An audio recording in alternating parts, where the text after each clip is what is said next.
From NJPBS Studios, this is NJ Spotlight News with Brianna Venozzi. Good evening and thanks for joining us on this Friday night. I'm Brianna Venozzi. Tonight, a few stories we're digging into later in the broadcast. Congress is back after a summer break and the controversies have already kicked into high gear. We continue our back-to-school coverage with the fight to ban cell phones in the classroom over concerns of safety and mental health. And later, our shrinking shoreline, a look at what officials are doing to prepare and protect towns from flooding. First, though, a few of today's top headlines. State workers have a health benefits deal. After months of negotiations, Governor Murphy and public worker unions representing some 100,000 workers struck an agreement to avoid a massive hike in health insurance premiums.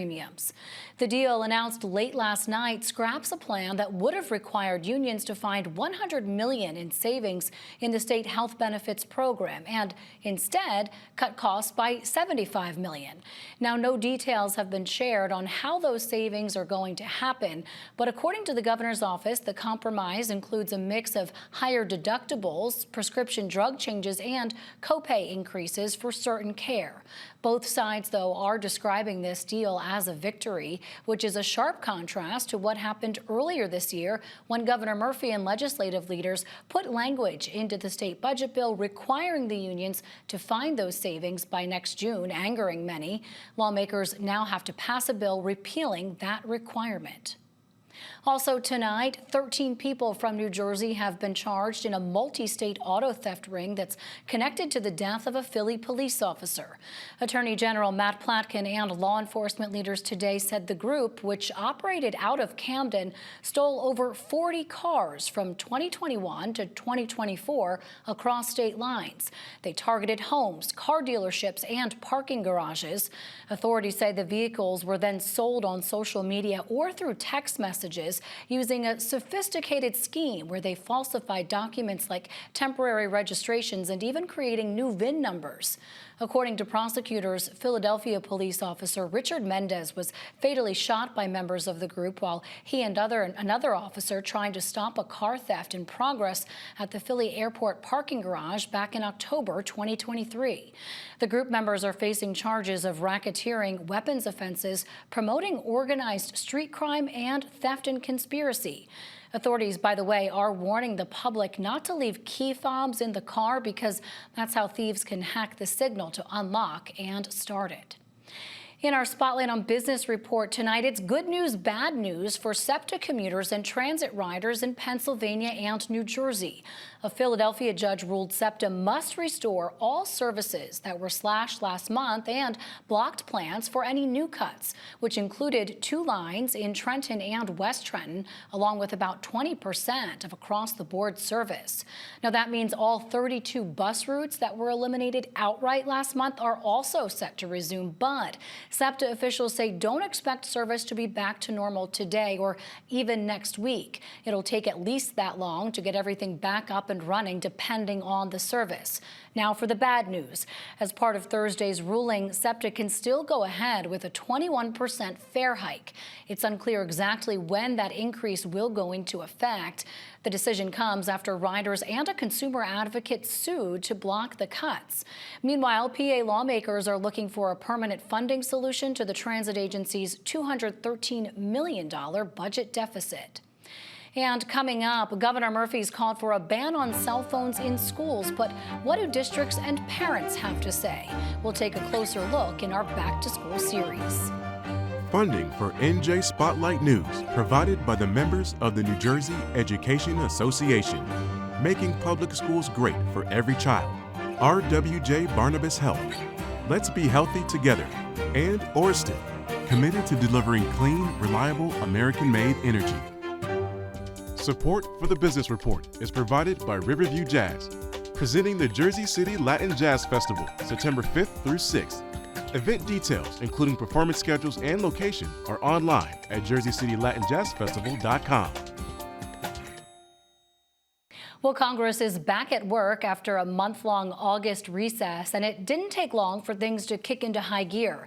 From a failed attempt to censure one of New Jersey's Democratic members to the annual spending battle dominating the September agenda and the Epstein file drama hanging over the Capitol. It's expected to be a busy month, to say the least. Our Washington, D.C. correspondent Ben Hulak joins us now for more on what's happening on the Hill. Ben, good to see you. Where to begin? Let me start with Congresswoman Monica MacIver. There was an attempt by Republicans to censure her. What went down? Yes, this was brewing when Congress left for its August recess, and we hit the floor running with this right away when we got back on Wednesday. I talked with her after the vote. She was surprised, actually, that it did not pass. So Democrats tabled a Republican measure that would have stripped her of her Homeland Committee assignment and censured her. And I just caught her in the halls, and she said, basically live to fight another day. That was a surprise to her. This sort of thing has become a little bit more common. Democrats, when they were in the majority in the House, censured Marjorie Taylor Greene, a firebrand Republican from Georgia, over violent and hateful phrases she's used. And then recently in March, Republicans, who again hold the majority here in the House, censured Al Green for interrupting President Donald Trump's speech that same month. So it's a bit of a common thread. But let's remind folks, this all stems, of course, from the incident that happened at Delaney Hall, an immigrant detention center in Newark, where there was a scuffle between MacIver and those ICE agents when they were attempting to arrest Newark Mayor Ras Baraka. That, of course, has led to charges being filed against MacIver, which she is fighting. The video, of course, showing the scuffle. It was a pretty powerful moment, also because none of the Republicans from New Jersey were part of the effort to vote this attempt down. Right. In fact, two of them, I'm not sure about Congressman Smith, but I know Congressman Kane and Van Drew from South Jersey have both called for her to be punished, for MacIver to be punished. So the aid, the defense, the Republicans who came to MacIver's defense were from Ohio and Nebraska, some more moderate members, including Don Bacon, who's from Nebraska and is not running anymore. So again, this is what Republicans prioritized early in this session, and it's going to be a tight window this month to get all that they have done. Yeah. Then if we flip the script, Democrats are pushing hard to get some of these Epstein files released. This controversy just won't go away for the Trump administration. What can you tell us about that? The Republican leadership in the House has tried to sideline a bipartisan push to bring the full disclosure, whatever batches of records exist, out into the light. So what happened this week was Republicans offered a purely symbolic measure to allow an investigative committee here on the House side to continue its work. That committee is already doing its work. So that was adopted, that measure. But what is brewing now is a bipartisan push from every Democrat and a handful of Republicans who want the broader batch of files released. That would have to clear the House. They're trying to use a motion called a discharge petition to force a floor vote on this item. That's really rare and really hard to do. It then, of course, would have to go to the Senate and for Donald Trump's signature. So there's a long road ahead on that topic, but this is an issue that's dogged Republicans all summer, and it's really not going away. This is an issue that resonates deep within the Republican base, and a lot of Republican voters, this was high on their list. They wanted to see what was in these files, and that's in part why they voted for Trump back in November. Meanwhile, folks at home are wondering what they're doing to help constituents. So what are their priorities aside from Epstein, aside from censures? What are at least the New Jersey delegation's priorities? Well, Mr. Van Drew has been talking a lot about beach replenishment. That was a key theme for him back in his home district over the break. That's an issue that's, of course, popular among Republicans and Democrats on the shore.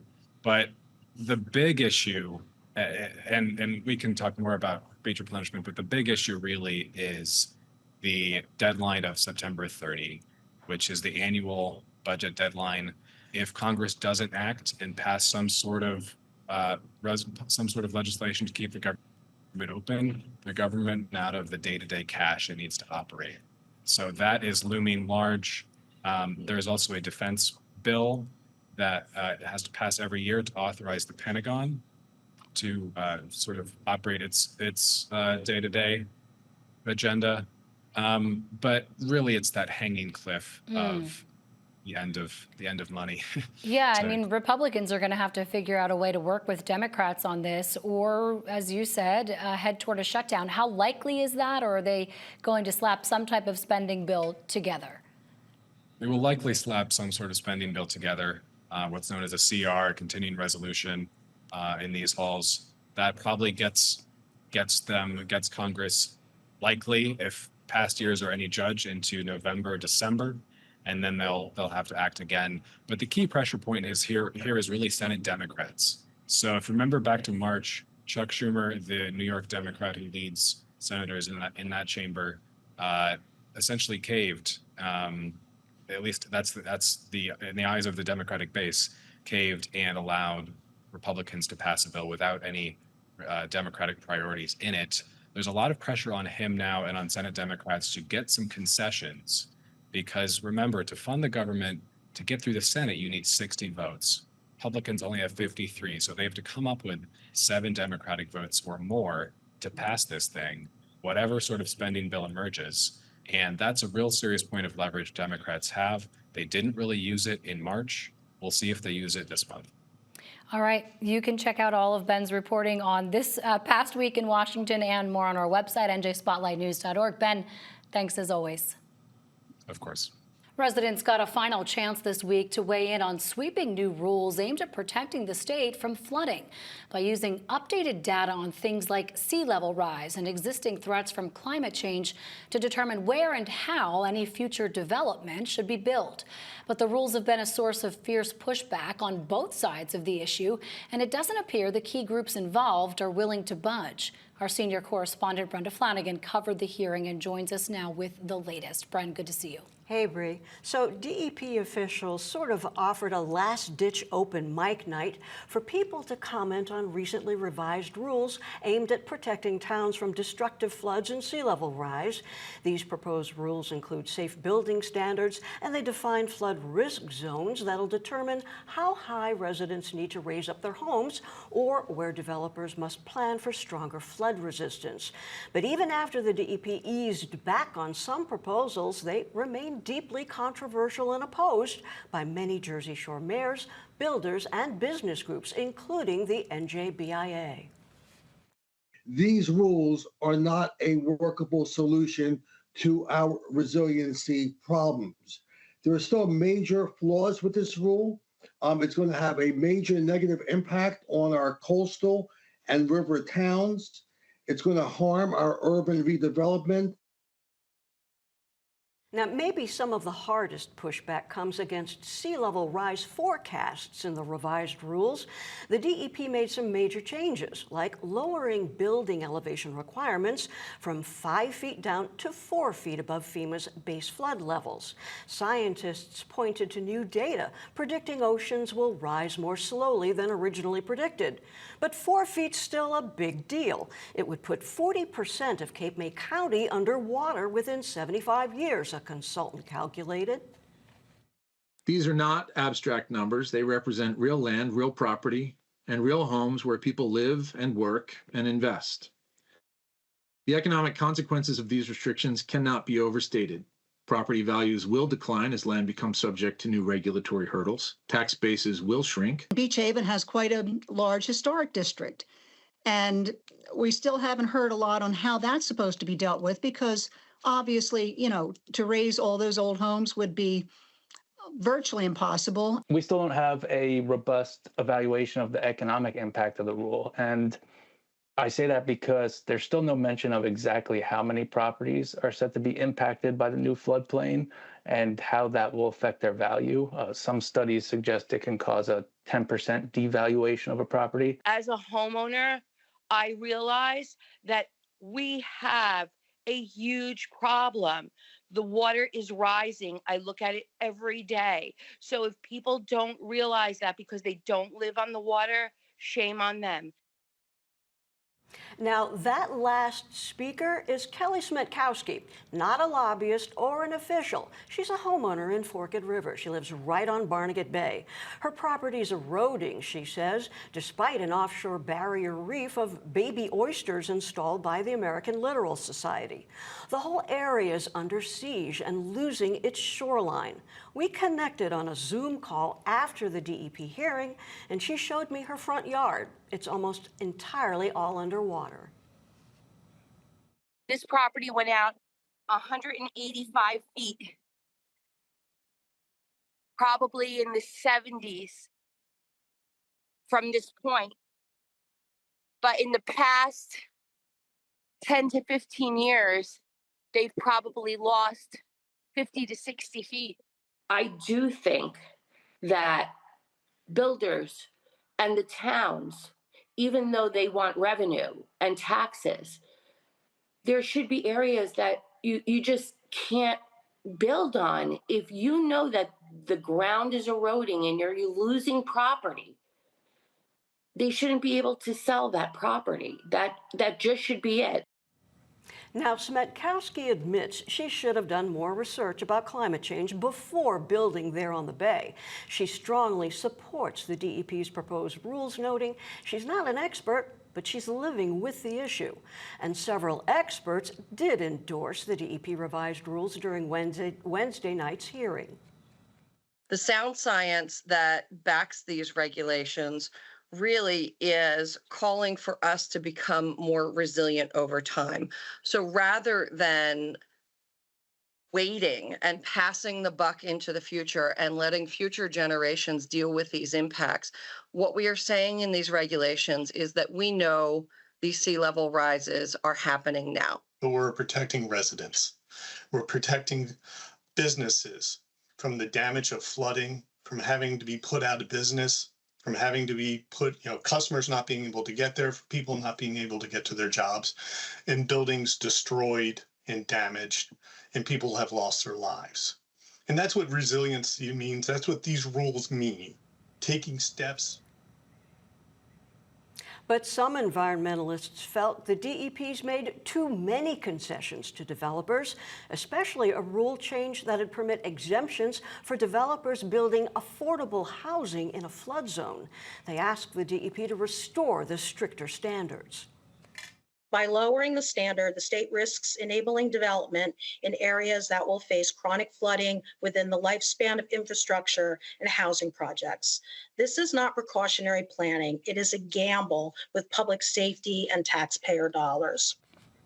Now, the DEP will continue taking written comments through September 19th. And Brianna, the DEP is hoping to formally adopt these rules by January 2026. At least that's the regulatory process. Yeah, but that's not the only process, is it, Bren? Oh, no, there's politics involved here, heavy politics. This is now one of the flashpoints in Jersey's governor's race. Republican Jack Ciattarelli's vowed the real rules would be, quote, DOA when I'm governor. Democrat Mikey Sherrill calls for a smart and responsible balance that protects coastal areas without hampering economic development, especially new housing. Republicans are saying it's the winner of the governor's race who should ultimately decide whether those rules should be adopted, Brianna. And of course, we're not going to know that until November. Yeah, and then they'll have some time to get that under their belt. Brenda Flanagan for us. Brenda, great reporting. As always, thanks so much for coming in. Thanks, Bri. We continue our back-to-school coverage tonight with a deeper look at the debate over cell phones in classrooms. Now, the state doesn't have a uniform policy, leaving it up to individual districts and sometimes even individual schools to decide. But that could soon change. Governor Murphy is calling for tighter limits, and legislation is moving through Trenton that'll require new statewide guidelines, citing concerns about mental health, cyberbullying, and student distractions. Senior correspondent Joanna Gagos has more on what it'll entail. In New Jersey, many districts are considering how to handle cell phone use by their students, given the impact they can have on learning and kids' well-being. They do serve as a distraction. They can interfere, with their academic achievement. There are mental health issues, bullying involved. But should schools ban them? Many, like Jersey City, are considering it. Some districts have already said yes. Take Cherry Hill, that enacted a ban last year with input from parents, students, and faculty. Superintendent Kwame Morton describes it as a rational, intelligent approach to trust the kids a bit, however, to protect the time that's most valuable. And the time that's most valuable is the instructional time. Their policy offers a sliding scale of usage based on age. So at the elementary level, the cell phone devices are away all day. At the middle school level, they can have them on the bus when they're coming to school, when they're going home after school, but they're away all day. However, at the high school level, the students are permitted to use the devices only during recess or during a non-instructional time. Like lunch or in the hallways between classes. In just 1 year, they've seen positive impacts on student behavior, although Morton says it's too soon to really measure any academic benefits. You see kids engaging in social dialogue. You see kids playing Uno cards and, doing things that are productive and healthy. In addition to that, we have definitely seen decreases in conflict-related disciplinary events. You see a great decrease in the amount of students meeting up at bathrooms, for instance, during class time. But other districts like Brigantine want to keep cell phone use in the classroom. If a teacher wants them to use it for podcasting or digital video and or connecting, sending a quick email to a professional across the country, whoever it may be, they'll allow them to do that or to listen to music. So I'm not taking away the right to the cell phone to the kids. I'm giving the autonomy to my staff.